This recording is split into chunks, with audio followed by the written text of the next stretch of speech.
اب دلائل قائم نہ ہو تو وہ کیا ہے؟ ماں کے پیٹ میں کیا ہے؟ لڑکا ہے یا لڑکی؟ کون جانتا ہے؟ ارے بولیے، اللہ جانتا ہے کہ ماں کے پیٹ میں لڑکا ہے یا لڑکی، اچھا ہے یا برا، لیکن اللہ نے یہ علم اپنے نبی کو بھی عطا فرمایا۔ حضرت ام فضل کہتی یا رسول اللہ، میں نے خواب دیکھا ہے کہ کسی نے آپ کے بدن کا ٹکڑا کاٹ کر میری گود میں رکھ دیا۔ آقا مسکرانے لگے کہ بہت اچھا خواب ہے، کا تعبیر کیا ہے؟ آقا فرماتے تلد فاطمہ تو انشاءاللہ غلاما یکون فی حجرک۔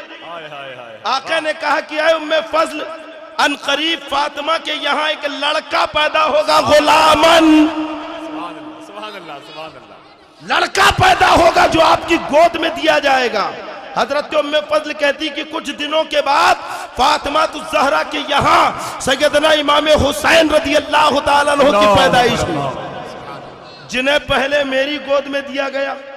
دیکھو آقا نے خبر دی کہ نہیں، بچہ شکم مادر میں ہے، نبی نے پہلے خبر دے دی کہ لڑکا ہوگا۔ سبحان اللہ۔